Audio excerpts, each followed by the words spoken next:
Olá pessoal, nos vídeos anteriores nós falávamos sobre os capítulos da obra de Erich Fromm, Medo da Liberdade, que procuraram mostrar certos fatores do sistema industrial moderno de uma maneira geral e de sua fase monopolista de uma maneira particular, que contribuíram para o desenvolvimento de uma personalidade impotente, solitária, angustiada, insegura, e isso se aliou a condições específicas da Alemanha, que é o exemplo que ele vai trazer, que tornaram parte de sua população propensa para a prática da ideologia de caráter autoritário. Então é mais ou menos um solo fértil para que surja o nazismo, Mas como falávamos, não é só pelo fascismo explícito do nazismo que a democracia é ameaçada, não. Mas também por esse terreno fértil para o seu crescimento, diante da insignificância e da impotência do indivíduo. Então, não é só o nazismo.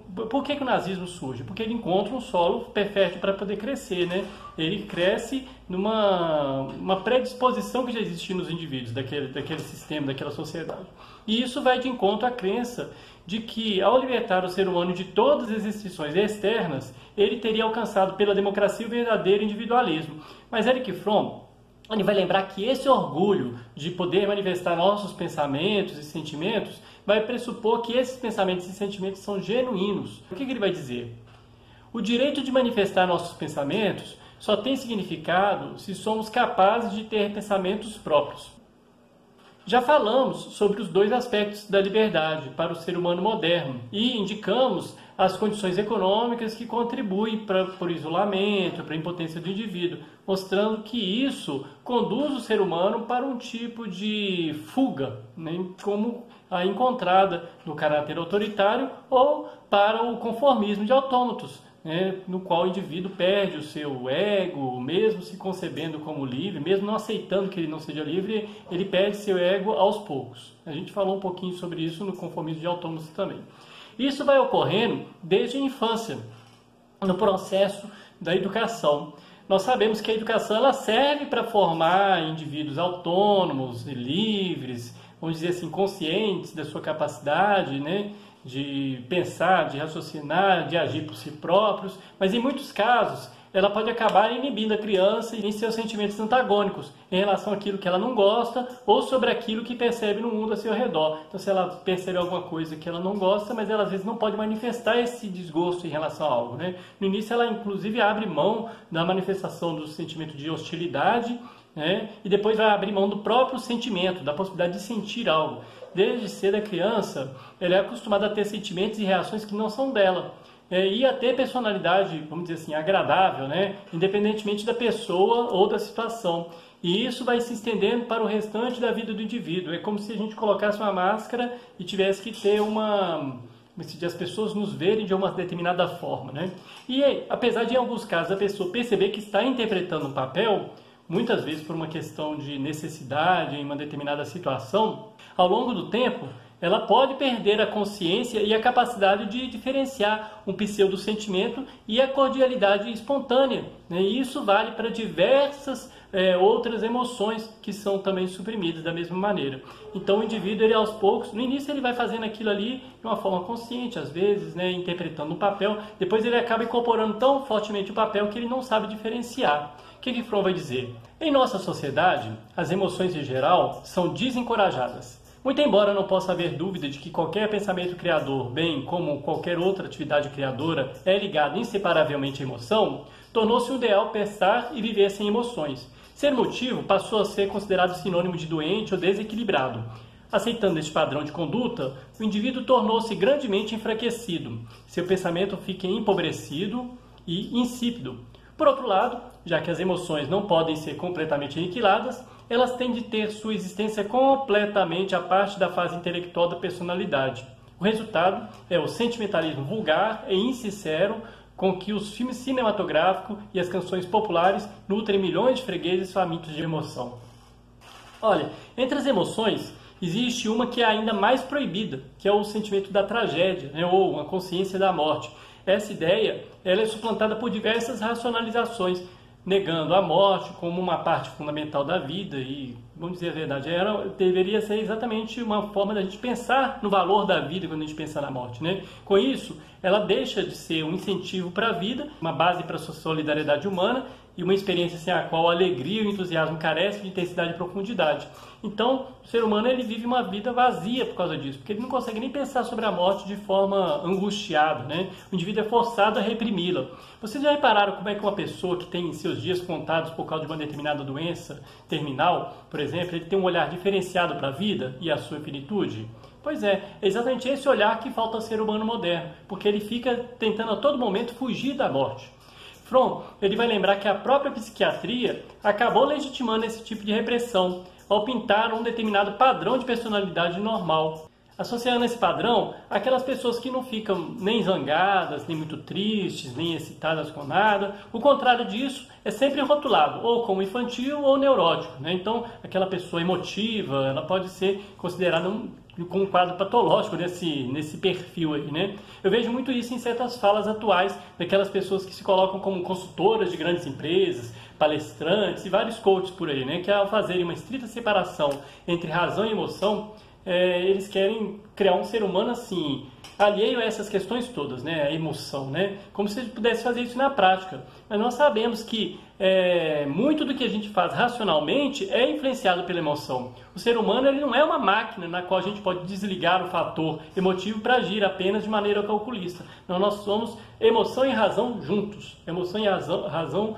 agindo juntas ali no ser humano.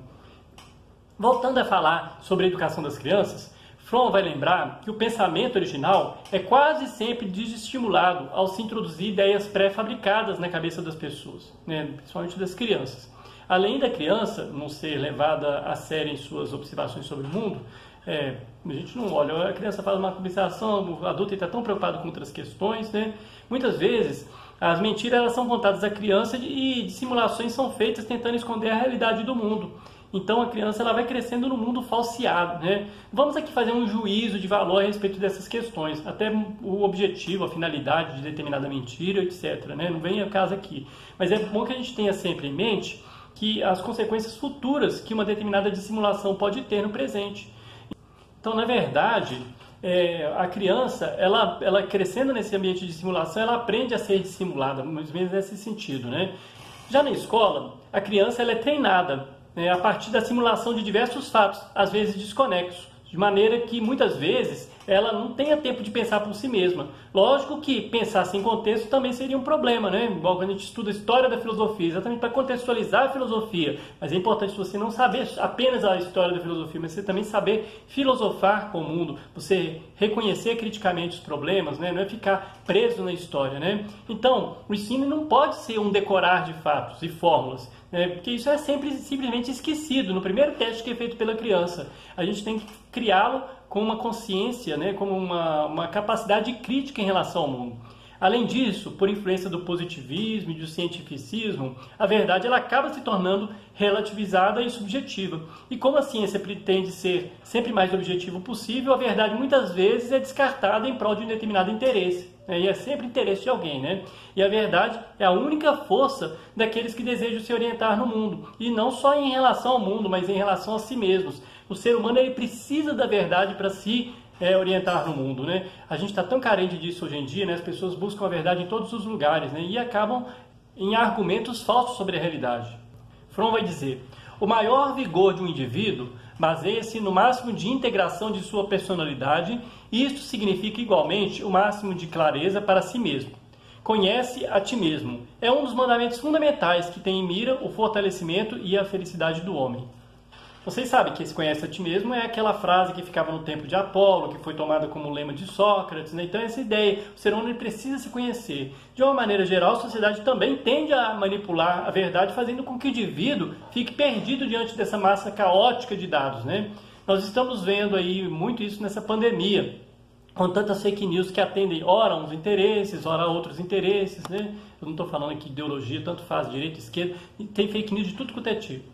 Os dados eles são jogados para as pessoas ou como muito complexos, de maneira que apenas um especialista possa entendê-los, ou como muito simples, de maneira que a gente fica pensando assim, será que eu não estou entendendo? É porque eu não tenho capacidade de compreender? Então tudo isso faz com que o indivíduo duvide constantemente da sua capacidade de pensar por si próprio e ele fique sempre delegando a outros a sua concepção de mundo, ou nunca confiando em nada do que lhe é apresentado, por isso ele acaba não formulando uma concepção sobre nada. Esse também é um outro problema.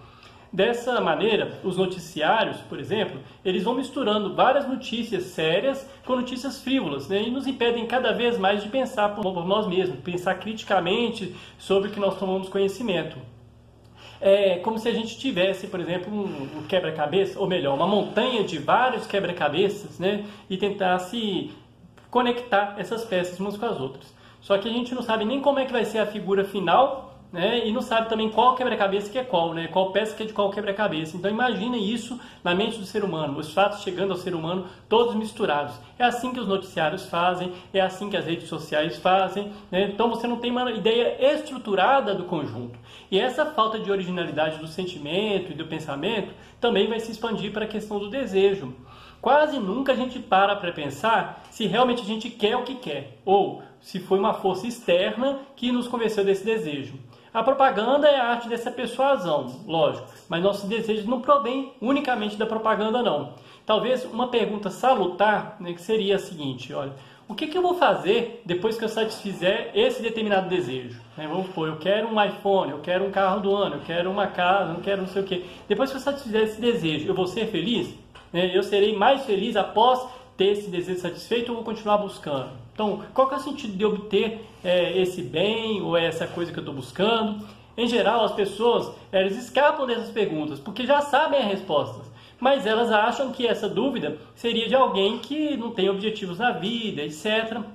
Mas a questão não é a presença de objetivos. Lógico, os objetivos, você pode ter objetivos, mas é saber se esses objetivos são seus realmente, né? Se são da própria pessoa. Como lembra Fromm, a dificuldade especial de reconhecer até que ponto nossos desejos, igualmente nossos pensamentos e sentimentos, não são realmente nossos, mas nos foram inculcados de fora, está estreitamente vinculada ao problema da autoridade e da liberdade. No decorrer da história moderna, a autoridade da Igreja foi substituída pela do Estado.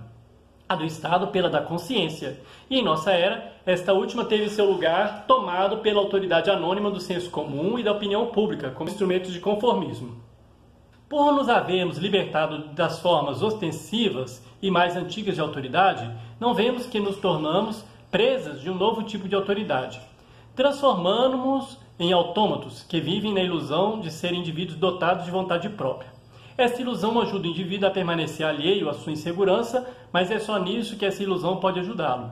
Basicamente, o eu do indivíduo é enfraquecido, de modo que ele se sente impotente e extremamente inseguro. Vive em um mundo com o qual perdeu qualquer relacionamento autêntico e em que todos e tudo se tornaram instrumentalizados, onde ele se tornou parte da máquina feita por suas mãos. Ele pensa, sente, deseja o que acredita que deve pensar, sentir e desejar. Nesse processo mesmo, perde seu ego, sobre o qual deve ser erguida toda a legítima segurança de um indivíduo livre. Como já falamos anteriormente, no capítulo sobre o conformismo de autômatos, que eu acabei de citar aí nesse mesmo vídeo aqui, essa pessoa automatizada ela tem um sofrimento inconsciente que ameaça a cultura em sua base humana e se torna um solo fértil para o fascismo, né? Pois ela passa a aceitar qualquer ideologia e qualquer chefe, desde que prometa agitação, que ofereça uma estrutura política, símbolos que supostamente deem significados e ordem à vida. Então, ou seja, ela cria todo um sistema para a persuasão do indivíduo. Pessoal, isso é Fromm falando em plena Segunda Guerra Mundial. Mas qualquer semelhança com a nossa realidade brasileira atual não é mera coincidência.